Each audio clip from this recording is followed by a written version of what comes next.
Boa noite mais uma vez. Prazer para mim estar com os irmãos mais uma vez. A história é fictícia.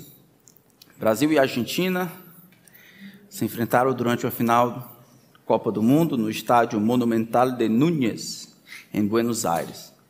Dessa vez os argentinos levaram a melhor. Os ânimos das torcidas se elevaram e os arredores do estádio se transformaram num palco de guerra. Membros da torcida argentina responderam com violência e um dos torcedores brasileiros, que estava voltando sozinho em direção à casa, ao hotel em que estava hospedado, foi brutalmente espancado e dado como morto numa rua escura de Buenos Aires.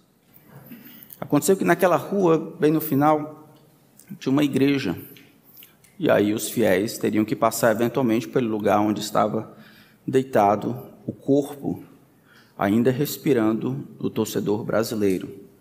O ministro de música estava indo para a igreja naquela tarde, quase noite. Olhou o homem ensanguentado no chão e pensou: felizmente não posso me atrasar para o ensaio da música. E apressou o passo em direção ao ensaio. Logo atrás do ministro de música vinha um diácono da mesma igreja. Olhando o homem ensanguentado no chão, pensou: eu bem que poderia ajudar esse homem, mas hoje será servido a ceia do Senhor e eu não gostaria de me sujar de sangue. O diácono seguiu seu caminho rumo à igreja para ajudar na distribuição dos elementos, que representavam o corpo e o sangue de Cristo. Por fim veio o pastor da igreja. Ele viu o homem ensanguentado com a camisa do Brasil e pensou em seu coração argentino: bem feito. Quem manda sair para fazer briga no país dos outros? Espero que isso sirva de lição e aprenda com seus erros. E saiu rumo ao culto. Em seguida vinha descendo um torcedor argentino. Ele parou e, compadecido do pobre brasileiro, fez respiração boca a boca, tentando salvá-lo. Depois levou para o hospital particular, pagou por suas despesas, contatou sua família e deu guarida em sua casa até que o homem ficasse bem. A história é fictícia e relembra, eu imagino, uma história que Jesus pronunciou há um tempo atrás. Jesus contou uma parábola parecida como essa em Lucas capítulo 10, conhecida como parábola do bom samaritano. Essa que eu contei seria a versão moderna dessa parábola. Jesus conta essa parábola para responder à pergunta: quem é o meu próximo? Sobre essa questão não existem respostas simplistas. Dos dois lados, os dois excessos devem ser evitados. Nós deveríamos lutar com todas as forças para evitarmos os extremos de fechar o coração para aqueles em real necessidade, por medo de sermos enganados, por considerarmos que esses que estão em necessidade, de fato, estão lá por culpa deles, que eles nada mais são do que culpados por se auto-infligirem com esses problemas.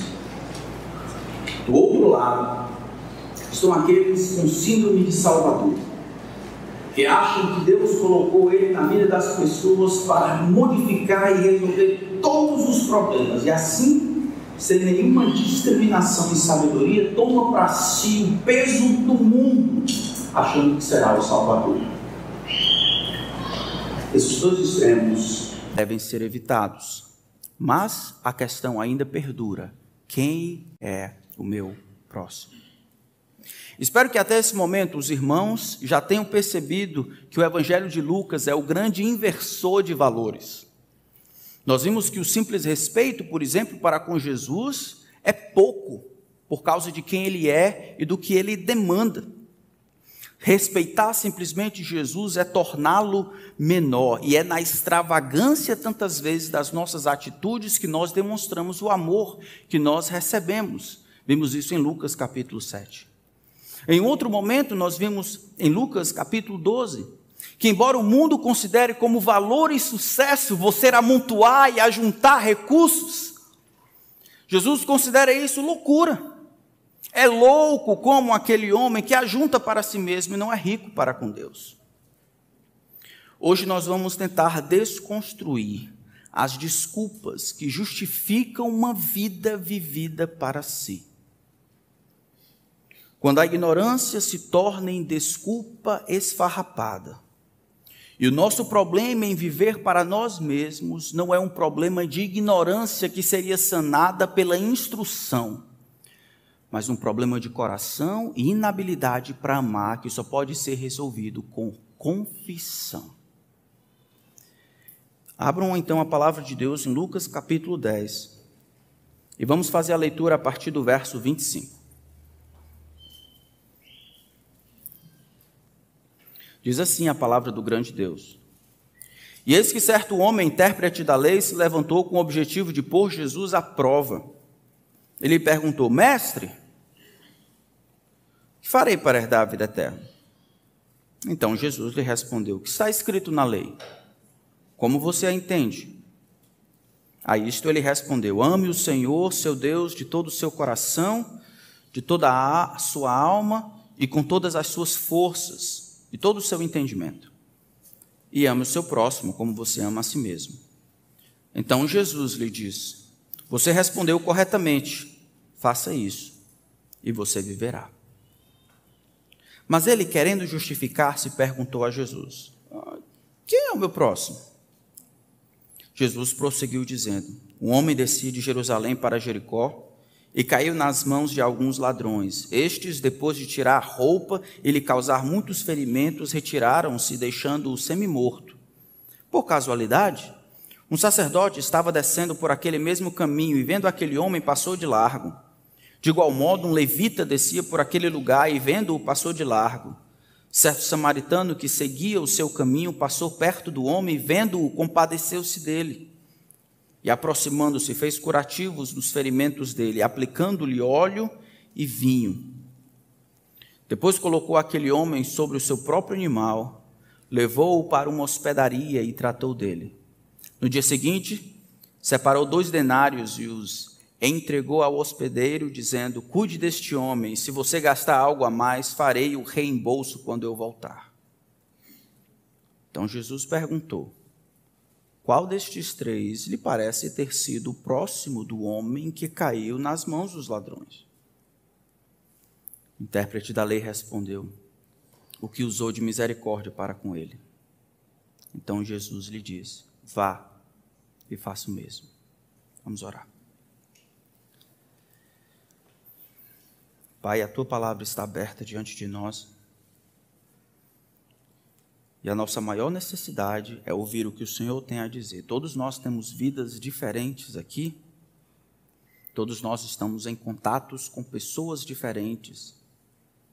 Precisamos que o Senhor nos instrua como nos relacionamos com este mundo. Nós que seguimos ao teu Filho. Eu peço a ti, Espírito Santo, que sejas o nosso professor, que não nos permita fugir do que a tua palavra tem a dizer, que ela seja a régua sobre a qual as nossas palavras são medidas, os nossos pensamentos são machucados e ofendidos e os nossos corações transformados. Que ao final desse tempo o Senhor nos ajude a termos um coração igual ao teu. Que ao final desse tempo só o Senhor receba a glória que merece. Em nome de Cristo. Amém. Lucas não diz muito a respeito desse ambiente aqui.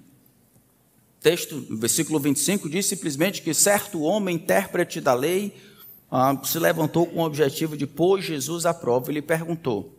Não é sabido muito o que estava acontecendo, o fato é que ele percebe, talvez ouvindo o que Jesus estava dizendo a respeito dos humildes, que aquele Jesus, embora não tivesse tido um treinamento formal, ele de fato tinha condições de lidar com a lei e dizer como a gente deveria viver.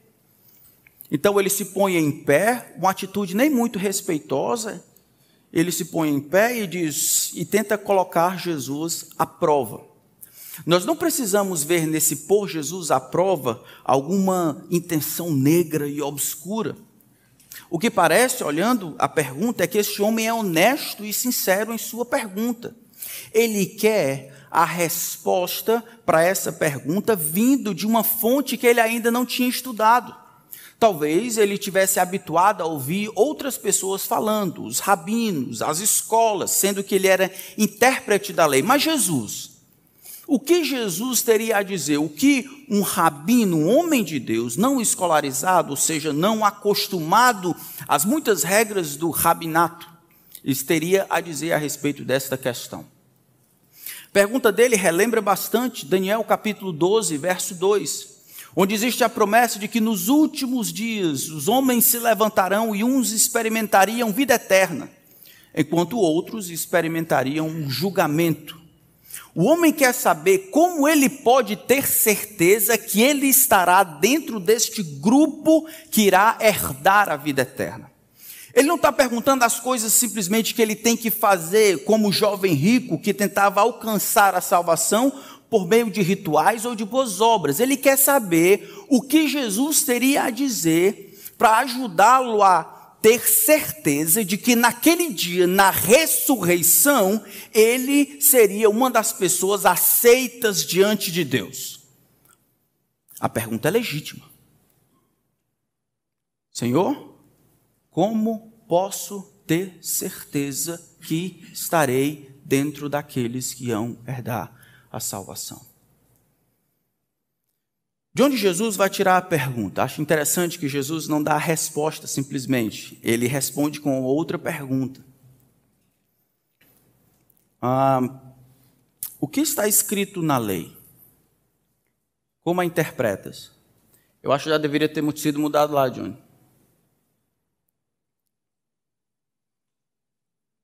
Obrigado.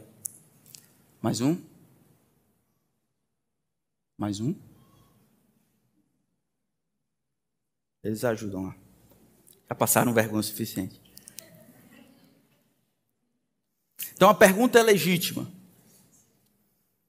O que está escrito na lei? Como você a entende? A pergunta é simples. Jesus quer saber se ele tem alguma ideia de como a lei lidava com essa questão. O que a lei dizia a respeito da vida eterna, de quais são os mecanismos ou as maneiras de perceber e ter certeza de que os homens estarão do lado daqueles que iriam ser aceitos diante de Deus. O homem cita Deuteronômio capítulo 6, verso 4 e 5. Ele diz, ouve Israel. Ele não diz, mas estava na cabeça aquele texto. Ouve a Israel, o Senhor nosso Deus é o único Senhor. Amarás, pois, o Senhor teu Deus de todo o teu coração, alma e entendimento. Amarás o Senhor com tudo que existe, amarás o Senhor como o supremo amor da vida. E o outro, semelhante a esse, ele vai lá de Levítico capítulo 19, ame ao seu próximo como a si mesmo. Jesus diz, você respondeu corretamente. Jesus diz, você respondeu corretamente, faz isso e viverá, isso é, vive de acordo com aquilo que você prega, porque o homem de fato estava certo no seu pronunciamento. Amor e valor caminham juntos. O amor que nós dedicamos a alguém ou a alguma coisa, ele é baseado no valor que damos àquilo. Você pode amar o seu carro ou amar a sua moto, mas se você se vê numa situação entre vender a sua moto ou o seu carro para um tratamento que os seus pais, seus avós, seus filhos vão precisar, o que você faz? Você vende a moto, vende o carro. Por quê? Porque o seu filho, os seus pais têm mais valor para você. Logo, eles precisam ser mais amados. Amor e valor sempre caminham juntos. Nós fomos criados para amar e amamos de acordo com aquilo que nós mais valorizamos. Amor define. Amor não é um sentimento, uma coisa legal, uma ideia abstrata. Amor nos define como seres humanos. Nossas atitudes, nossas ações, nossos desejos, nossos valores. Você é definido por aquilo que você ama. Agora, quem é o Senhor? O Senhor é o supremo valor que existe. É por isso que o Deuteronômio começa, ouve Israel, entre todos os outros deuses que existem entre os povos, tudo isso é nada. Ouve Israel, o Senhor, Yahweh, Ele é o único Deus, Ele é único. Desta forma, sendo que ele é o supremo valor que existe, é a causa primária de todas as coisas, é dele que vem tudo que existe, respiração, toda boa dádiva e todo do perfeito. Logo, ele deve ser o nosso maior amor.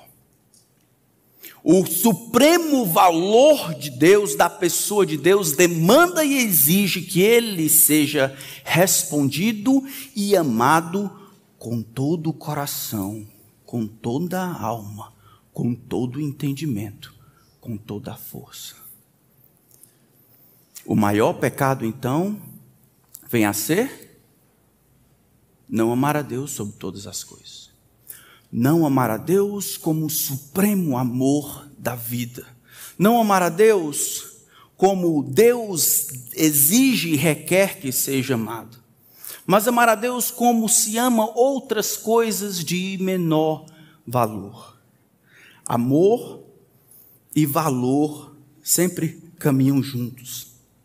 Esse é o objetivo maior, último da humanidade. Amar a Deus sobre todas as coisas. O problema, então, não é o amor que nós temos, mas quem nós amamos e com qual intensidade nós amamos. Amar a Deus sobre todas as coisas é aquela atitude, aquela disposição que vai colocar todos os outros amores em ordem. Amar qualquer outro ser, qualquer outra coisa em lugar de Deus, vai destrambelhar, como se diz, todos os outros amores e relacionamentos. Amar a esposa como se ama a Deus é cometer idolatria, é um fardo pesado que ela tem que carregar, como sendo o objeto do amor que você deveria dedicar a Deus. Amor e valor caminham juntos. Mas o homem está certo também, porque o amor cumpre toda a lei. É isso, por exemplo, que lá na frente vai ser dito em Gálatas capítulo 5, verso 14. Porque toda a lei se cumpre em um só preceito, a saber, ame o seu próximo como você ama a si mesmo. Ame a Deus como Deus gostaria ou deseja ser amado. Então, nas muitas leis que nós tínhamos no Antigo Testamento, eles eram resumidos nos 10 mandamentos, e os 10 mandamentos são uma explicação, é o avesso do que significa amar a Deus. Então me diga, o que era amar a Deus? Voltando para Deuteronômio 5, ou Êxodo capítulo 20, é não ter outros deuses diante dele, é não tomar o nome do Senhor de maneira leviana, é dedicar um dia separado dos outros, interromper as outras atividades para concentrar-se em atender aos reclames de Deus, afinando a nossa visão a Deus. São os mandamentos. E o que é amar o próximo? Ora, se você ama o próximo, você não cobiça o que ele tem. Se você ama o próximo, obviamente, você não caluneia, você não dá falso testemunho, você não assassina, e por aí vai. Amar significa cumprir estes mandamentos aqui. O resumo de tudo isso: amarás o Senhor teu Deus de todo o coração e amarás o teu próximo como a si mesmo. Daqui para frente, todas as vezes esses 2 mandamentos estarão intricados, como se um dependesse do outro e o outro fosse demonstrado pelo primeiro. Sempre será assim. Não dá para amar a Deus sobre todas as coisas e odiar o irmão, e é impossível odiar o irmão e na tentativa de tentar amar a Deus. Deus e a sua criação, Deus e a sua imagem refletida nos outros estão associadas e não podem ser desassociadas dentro do nosso amor. O homem fez uma pergunta legítima e Jesus leva ele para o decálogo, para a lei e o resumo da lei: ame a Deus sobre todas as coisas, ame ao próximo como a si mesmo. Ponto final. Quer saber como você pode ter certeza que irá para o céu ou estará entre aqueles que serão ressuscitados para desfrutar glória? Simples. Não é o que você faz, é aquilo que você ama. Porque o amor vai empurrar você para as coisas, o amor vai definir o que você faz e deixa de fazer. É amor. Não a obrigação pela obrigação, mas amor. Todas as vezes que o decálogo ou os 10 mandamentos é silencioso em algumas coisas, o amor vai cobrir essas outras coisas. Ama o seu próximo como a si mesmo. O homem escuta isso. Nós olhamos o texto. ele escuta Jesus dizendo: muito bem, você respondeu corretamente. Faça isso e você viverá. Em outras palavras, você não precisa me perguntar sobre a vida eterna. Você já sabe a resposta. Agora vá e pratique o que você prega. O homem, no entanto, se atreve a abrir a boca. Em abrir a boca, Lucas revela o que estava no seu coração. Verso 28. Ou melhor, verso 29. Mas ele, querendo justificar-se, perguntou a Jesus: quem é o meu próximo? Aqui nós vemos a justificativa fajuta ou uma justificativa hipócrita. O homem sabe a verdade e é condenado em sua consciência pela sua própria boca.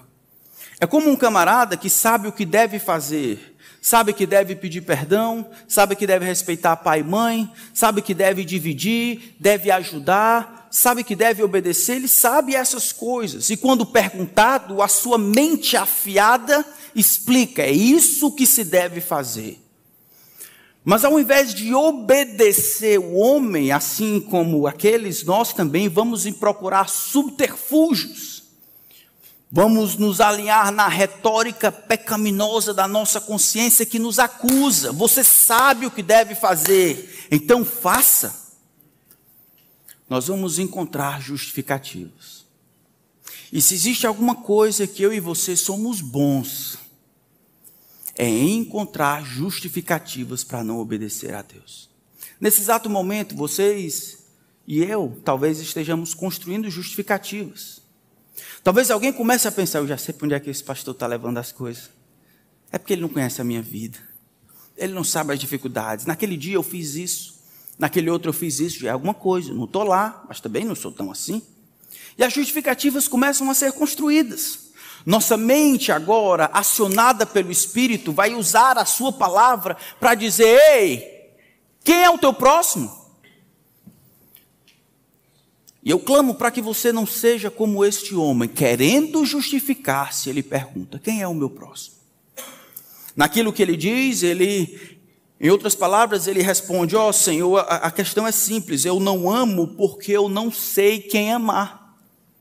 Eu tenho uma dificuldade de compreender, porque o negócio é muito difícil isso, né? Complicado, muito complexo essa questão de amor. E aí eu não sei, o mundo tem 6 bilhões, 7 bilhões de pessoas. Eu vejo dificuldade em tudo que é canto, tem necessidade em todo lugar. E aí eu fico assim, perdido, assim, eu não sei o que fazer. Essa é a questão porque eu vivo para mim. Porque eu vivo tudo e uso tudo só para mim e para minha família, é porque eu não sei o que eu vou fazer. Vou ficar fazendo tudo? Eu vou colocar os pés entre as mãos. É por isso. Me falta informação suficiente. Eu não sei quem é o meu próximo. O Senhor me diz, então eu vou fazer.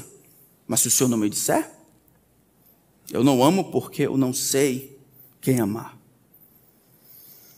Nossa cultura vive fazendo mentiras ou criando mentiras e justificativas para não amar. O homem também, nesta justificativa, ou com essa pergunta, não somente diz: eu não amo porque eu não sei a quem amar, mas ele parece justificar dizendo que poderia viver sem amar.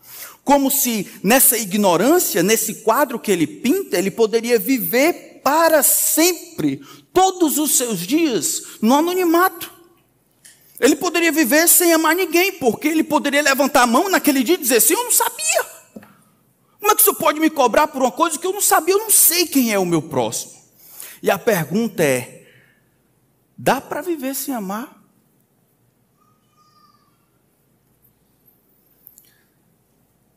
Dá para os discípulos de Jesus viverem sem amar?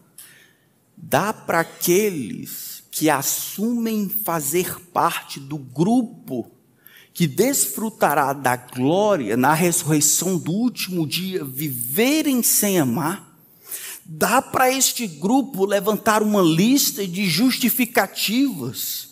Ignorância, falta de conhecimento, falta de oportunidade, falta de atenção, ocupado em servir na obra de Deus e tantas outras desculpas esfarrapadas, Como se Deus não conhecesse o teu e o meu coração. Dá para viver sem amar, irmãos?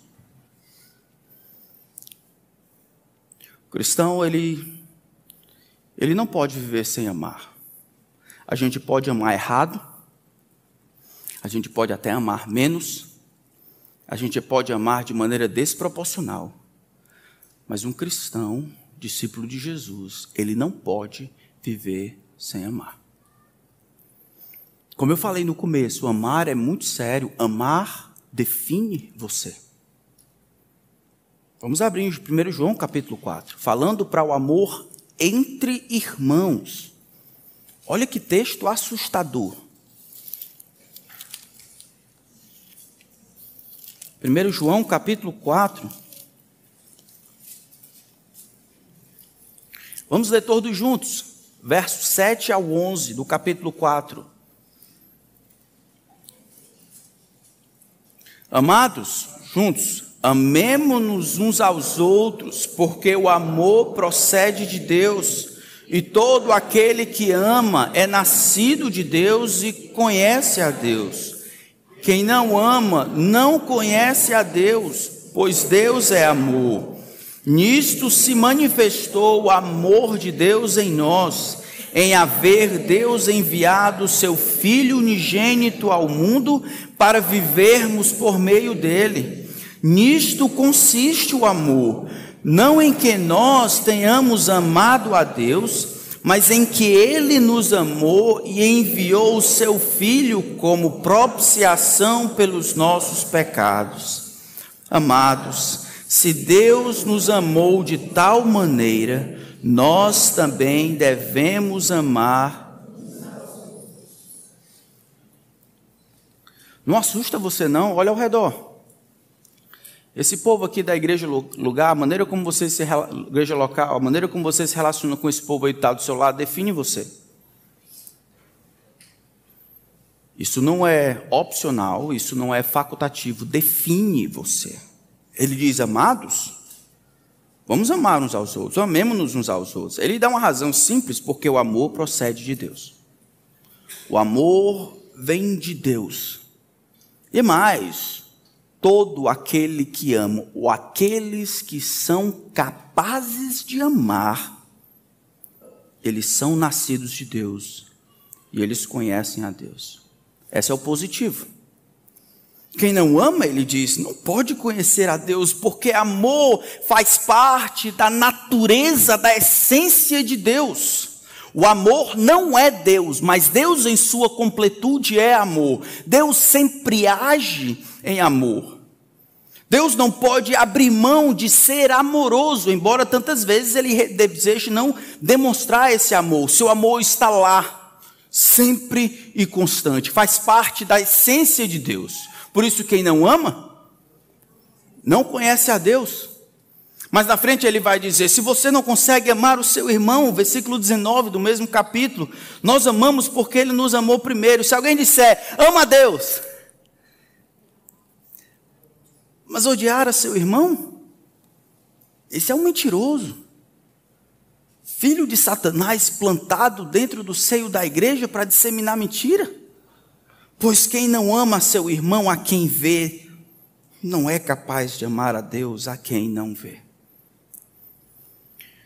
E talvez seja o momento da gente definir o que seria amor. Amor, eu não estou falando daquele gostar, em que eu vou com a cara de quem torce o mesmo time que eu, ou quem tem o mesmo carro que eu, ou quem tem o mesmo ramo que eu, ou quem tem a mesma quantidade de filhos que eu tenho, ou quem tem o mesmo peso que eu, ou quem gosta da mesma comida que eu. Isso aí qualquer descrente consegue fazer.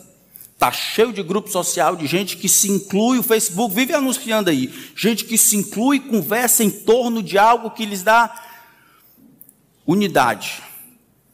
O cristianismo é mais do que isso. É Deus, por meio do Espírito, colocando no mesmo corpo, é judeu, é grego, é bárbaro, cita, é homem, mulher, criança, adulto, todo mundo ligados à videira verdadeira, entranhados no corpo de Cristo. Isso é sobrenatural. Amor ou amar alguém é a disposição indelével, ou seja, aquela disposição que não encontra força contrária, irredutível pelo bem daquela pessoa, e o esforço para aquele bem que eu desejo de fato aconteça. Amar alguém é se dispor internamente no coração para que o bem, conforme definido por Deus em sua palavra, aconteça na vida daquela pessoa. E eu me coloco como ferramenta e instrumento para que o bem, definido pela palavra de Deus, aconteça. Não é possível amar somente desejar. Isso é mentira. Isso é emocionalismo. O amor que brota de Deus é um amor que se envolve, é um amor que resolve. Não é isso que ele disse no versículo 10 desse capítulo? É assim que consiste o amor, não em que a gente tomou a iniciativa e amou a Deus.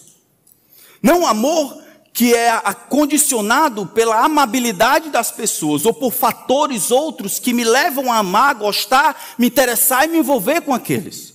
Deus olha para nós e Ele olha e Ele percebe os nossos pecados contra Ele. E Ele deseja o nosso bem. Mas Ele não fica lá, que bom seria se bom fosse. Ele envia o seu Filho como propiciação pelos nossos pecados. Quando ele olha a raça humana, ele vê que a raça humana caiu em Adão e está padecendo de um mal que eles não podem se curar, pecado. E ele sabe porque é justo que precisa punir, esmagar o pecador. Ele sacrifica então o seu Filho, porque amar não é somente desejar, mas pagar o preço para que o bem que eu desejo aconteça. Eu sacrifico o meu Filho. Então os homens, eu e você, podemos ter paz. E você e eu achando que ama as pessoas porque balança a mão das pessoas e traz café e mexe a cadeira. Amar custa vida. Porque Deus amou ao mundo de tal maneira que Ele deu o seu Filho unigênito. Amor para as pessoas que nos amam de volta não precisa de Espírito Santo e de Jesus Cristo para isso. Amor por aqueles que não amam você em troca. Amor por aquele irmão que é mais difícil, dificultoso, difícil de amar, impaciente. Um amor insistente. Um amor que você não tem nada a ganhar, só a doar. Um amor que se importa em entrar na relação para ajudar muito mais do que para receber. Um amor que não dá de lado ou não dá com a mão quando a coisa começa a ficar difícil. Um amor que insiste, que busca, que tenta. Esse é o amor divino. Nada menos do que isso deveria ser tido como amor. O contrário de amor, aqui nesta epístola, é ódio. A palavra ódio foi traduzida de várias maneiras. Ódio pode ser traduzido como o oposto, ou completamente oposto. Se amar é o desejo pelo bem do outro, e a tentativa ou o esforço para que o bem aconteça. O ódio é que o mal aconteça com aquela pessoa. E eu me coloco como ferramenta para que esse mal aconteça. Quero que a pessoa se dê mal. Quero que ela seja pega. Eu quero que se descubra. Eu quero que desconfiem dela. Eu quero que saibam quem ela é. Aquele desejo de vingança que pertence a Deus. E aí acaba sendo desproporcional na maldade. Mas pode ser menos do que isso. Pode ser aquela indisposição de interagir. Essa palavra foi utilizada em Lucas 14, por exemplo, para dizer, se alguém vem a mim e não, a palavra é odiar. Não amar menos, a gente traduz, pai, mãe, filhos, irmãos e mulheres, ainda a própria vida. Não é ter um desejo ativo pelo mal dessas pessoas, mas colocá-las em segundo lugar, amando essas pessoas menos do que você ama a Jesus Cristo, colocando a fidelidade e o amor a Jesus no topo. Não ama-se de maneira bíblica quando não se ama na maneira como Deus determina que os seus irmãos devem ser amados. Não é você que resolve quanto de amor tem que dar aos outros. Não são os critérios que você coloca, que tipo de amor, que tipo de pessoa vai receber o seu amor. É Jesus, o Senhor do universo, que não somente diz, mas modela. Verso 11 ele diz, amado, se Deus amou de tal maneira, devemos amar os nossos irmãos, entregar a nossa vida pelos nossos irmãos. Isso é amor bíblico. Isso é o que Deus requer de nós. Que tipo de pessoa estará dentro do grupo na ressurreição no último dia? Jesus diz, aqueles que amam, com certeza. Aqueles que amam a Deus sobre todas as coisas. Mas aqueles que são capazes de amar aos outros, amar os inimigos. Aqui estamos falando apenas dos irmãos.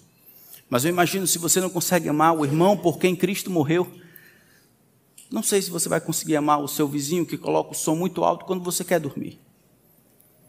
Ou aquele camarada que está disposto a falar mal de você para o seu patrão para ganhar a sua promoção. Ou aquele camarada que acabou roubando você e depois aparece na sua casa para pedir comida. Ou o camarada no jogo de futebol que deu, para quebrar sua canela. Mesmo assim, depois do final do jogo, ele diz assim, e aí, está tudo bem? Você não consegue amar as pessoas por quem Cristo morreu? Nunca vai conseguir amar os seus inimigos. Quer ter certeza se vai estar dentro do grupo? Ame. Quer ter certeza que ama? É só olhar ao redor. Quem são as pessoas que você se interessa ao ponto de sacrificar por elas? Não aquelas que são afeiçoadas a você, mas aquelas que precisam. Na verdade, esse é o ponto da parábola. É o que Jesus, voltando para lá em Lucas 10, é para onde Jesus caminha. Quem é o meu próximo? Jesus então prossegue contando uma parábola. A parábola tem 3 personagens.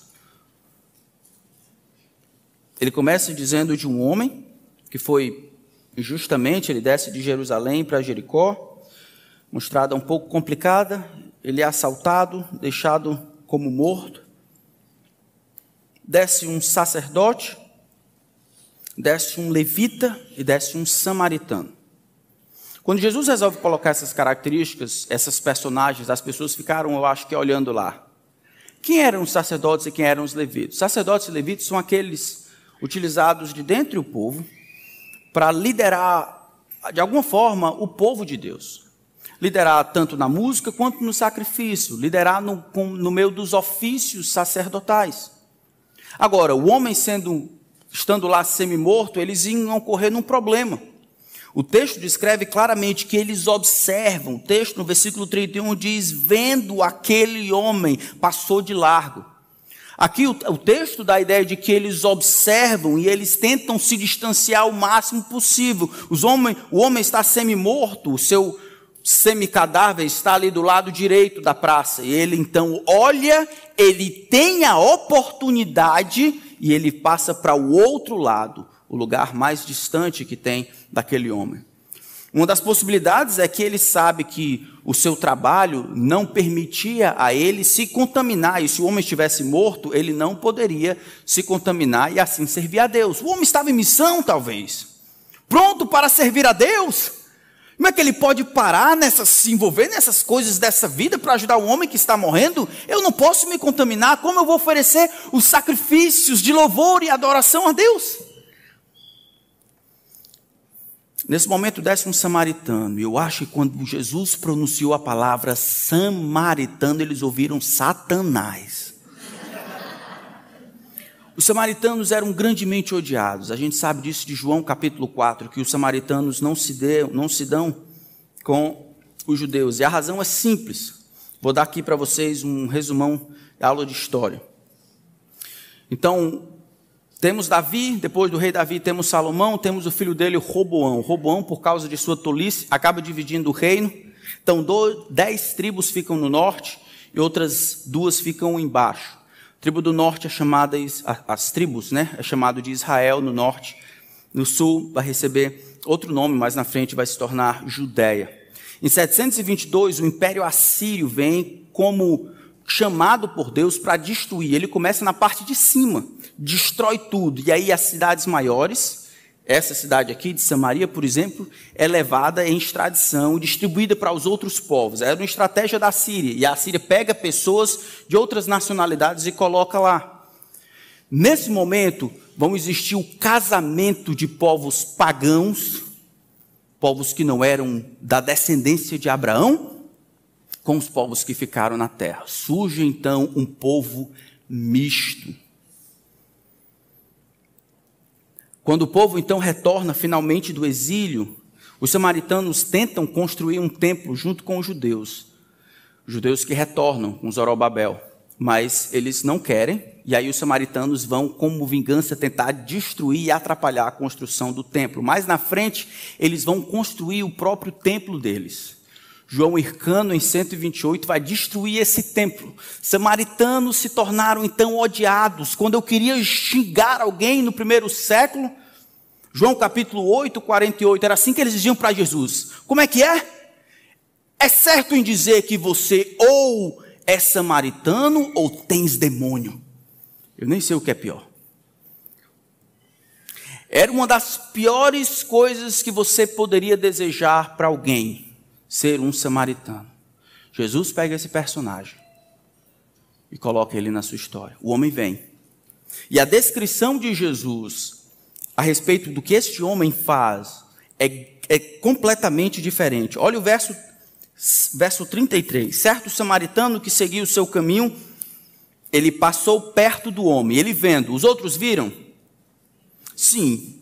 Este não somente vê ou percebe a necessidade, ele compadeceu-se dele. Ele se aproxima, faz os curativos, aplica-lhe óleo, coloca o homem no seu próprio animal. Significa que daqui para diante ele vai andar a pé. Ele leva para essa hospedaria, ele trata dele e ele paga as coisas que ele precisa.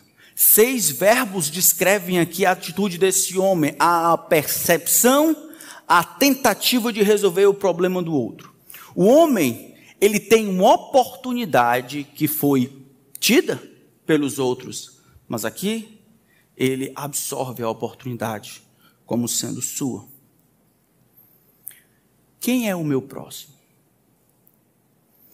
Jesus, depois de contar essa parábola, ele pergunta: e então?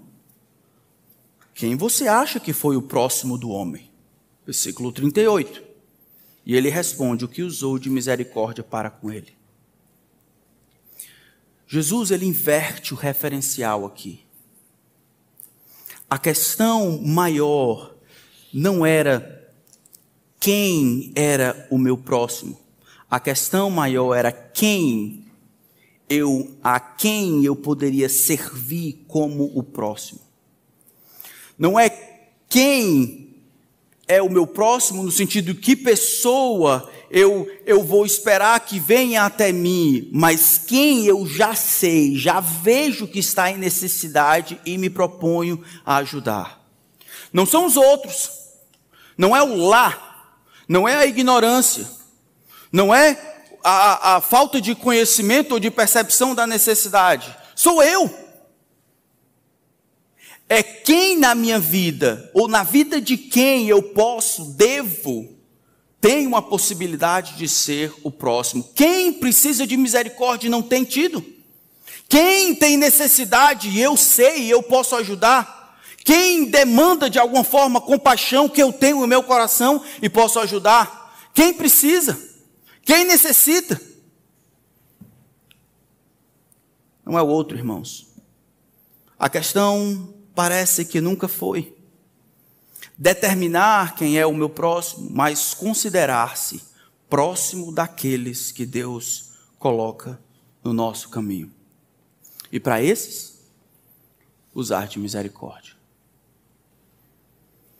Nós aprendemos aqui algumas lições. A primeira delas é que ser o próximo de alguém exige alguma coisa. Se você ama ou diz que ama ou acha que ama as pessoas, mas isso não custa nada, você não ama as pessoas. É simples assim. Amor envolve custo. Os custos são relativos, mas sempre custo. Se você diz que ama o seu filho, mas não se vê em nenhum momento em que, chegando em casa, depois de um dia de trabalho difícil e cansativo, você lembra que os seus filhos precisam ouvir a palavra de Deus, e você, com muito cansaço, você vai ler a palavra de Deus para os seus filhos. Custou para você mais tempo. Aí você demonstra amor. o mesmo para a esposa, o mesmo para os irmãos aqui. Se não custa nada o relacionamento que você tem entre os outros, o que você tem é socialização, não comunhão. Você gosta das pessoas, mas não sei se as ama. O amor aqui, ou ser o próximo do homem que estava precisando de ajuda, demandou do camarada interromper os seus planos. Agora eu vou ter que parar. Não somente interromper os seus planos, mas me envolver na questão. Os homens podem voltar? Será que os ladrões vão estar ali à espreita, esperando que alguém pare? E se esse homem, e se for uma estratégia para me pegar? Vai demandar que o homem agora pague determinadas coisas. Pegue o rapaz, coloque no jumento, levando para a hospedaria. Ou seja, ele se envolve, não somente deseja o bem daquela pessoa. Não é aquele que ora, vá em paz. Fica tranquilo, que Deus te abençoe. Deus quer usar você para abençoar aqueles que Deus coloca no seu caminho. Vocês, eu, somos instrumentos de Deus para abençoar aquelas pessoas que o grande Deus, em sua soberania, coloca no nosso caminho. Fora disso, irmãos, é humanitarismo. Fora disso, é caridade. Fora disso, é viver para si. Nenhum homem deveria se achar ou digno ou pertencente ao grupo daqueles que ressuscitam no último dia, se consegue viver sem usar misericórdia para com aqueles que precisam. Essa é a política do reino. É assim que Jesus termina. Vai, faz o mesmo. Na minha vivência, eu tenho tido a oportunidade de perceber dificuldades na vida dos irmãos, e dificuldade naqueles que não conhecem a Deus, e tentar de alguma forma ajudar. Vou contar algumas aqui com o objetivo de ajudar os irmãos a compreenderem que ser o próximo de alguém demanda mais do que algumas vezes nós estamos habituados a dar. Uma vez eu fui chamado lá, eu morava no Edson Queiroz, e um rapaz bateu a minha porta pedindo pelo leite das crianças. E aí eu prontamente ajudei a comprar o leite das crianças. Notei, no entanto, que aquilo ficou retornando, né? Aquela cena ficava voltando a cada 2 meses. E aí, depois de um tempo, eu notei que o leite, que era um NAN, para pela contagem que eu tinha feito, o menino já tinha 3 anos. Deveria tomar o NAN 3, mas ele continuava falando NAN 1. Então, era como se o menino estivesse, em vez de crescendo, diminuindo. O homem estivesse se tornando mais novo em vez de mais velho. Eu fui passado para trás tantas vezes. E eu não estou dizendo isso para dizer que você deve se acostumar a ser passado para trás. Esse é um extremo, em que você, sem nenhuma discriminação, nenhuma sabedoria, você simplesmente acha que está certo ajudar as pessoas como elas acham que deveriam ser ajudadas, ao invés de ajudar da maneira que elas precisam. São 2 coisas diferentes. O que as pessoas precisam nem sempre é o que elas querem. Mas a nossa responsabilidade não é fechar o coração, sendo que existe muita gente preguiçoso ou que faz mau uso da generosidade dos outros, falastrões, mentirosos, mendigos profissionais aí. Não é porque existem essas pessoas que a gente deve se acostumar a resistir à misericórdia que Deus nos deu e aprender de maneira sábia, intencional, a abençoar aqueles que Deus coloca no seu caminho.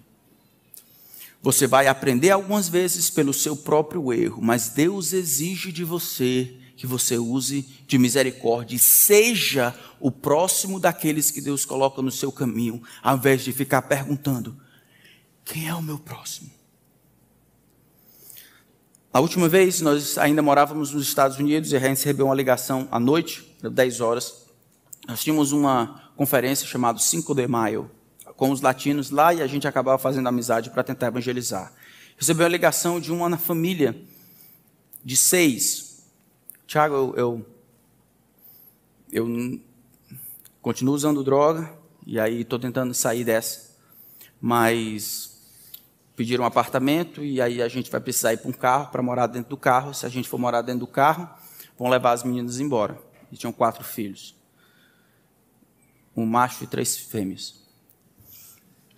E o que a gente faz? Então, olhei para a Lica, e aí aquela coisa, rapaz, como é que a gente vai? Tá? Olhei para a Lica, aquela relação silenciosa, diz, não, você vem me orar com a gente aqui. Na cultura americana, chamar alguém para morar com você não é muito comum. Chamar alguém que você não conhece muito bem é incomum. Chamar alguém para morar com você numa casa pequena, ou seja, uma família de 6 pessoas, usuário de droga, isso é inconcebível. Isso é absolutamente inconcebível. Quando eu estava descendo as escadas, pensando, o que eu estou fazendo? Olhando para ali, o que eu estou fazendo? Isso é certo, eu vou colocar a minha família exposta, está certo o que eu estou fazendo. E aí eu pensei no meu coração, o mais fácil eu poderia juntar um dinheiro e pagar um hotel para esse pessoal para ficar 3 meses. Isso é mais fácil, não é isso? A gente não se envolve. Não, eu tenho dinheiro sobrando, eu pago, dou alguma coisa, desde que você fique lá, eu fico aqui. Mas o que eu dou é sobra. Se eu dou e não me custa, não sei se posso considerar isso como amor. E em eu e Deus conversando, eu percebi que a razão que me motivaria a fazer esse outro plano do hotel não era amor e misericórdia por essa pessoa, mas querer me livrar do problema, exatamente o oposto. Então me foi dado naquele momento a necessidade de usar de misericórdia. E o que ele mais precisava não era de um lugar, mas de gente que amava a Deus para poder explicar o que significa amor. Foi muito difícil para nós. Muito difícil. Algumas vezes ele chegava bêbado em casa, junto com a esposa, tínhamos que ter aquelas conversas.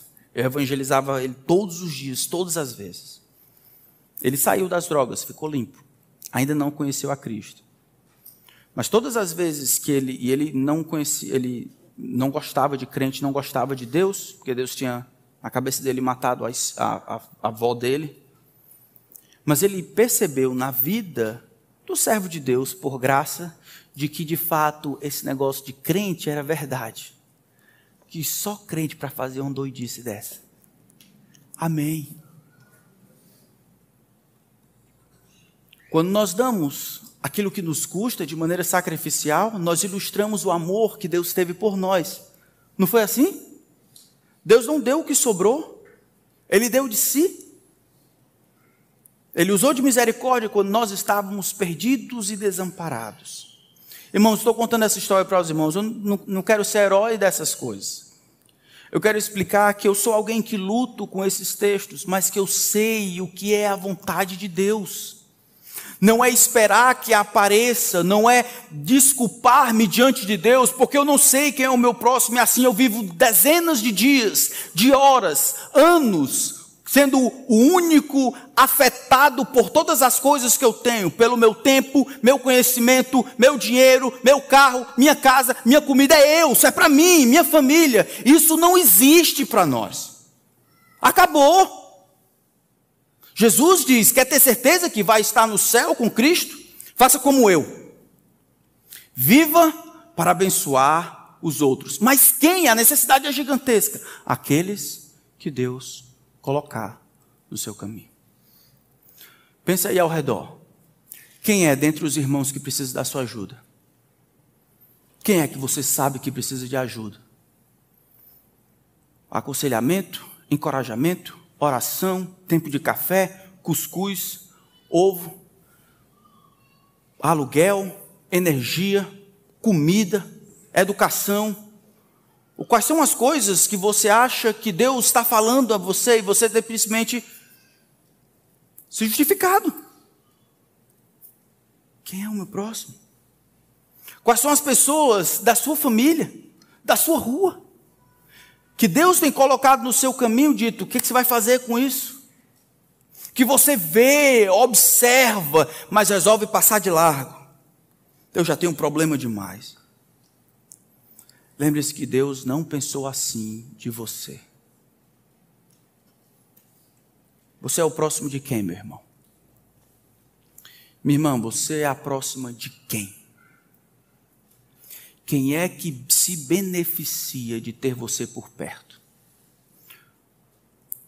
Ou você ainda continua se justificando?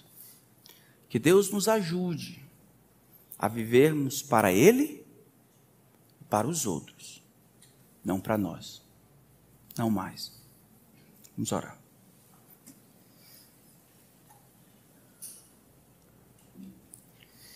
Pai, ensina-nos a amar como o Senhor ama, de maneira desprendida, sacrificial, intencional. Ajuda os meus irmãos e irmãs, ajuda a mim também.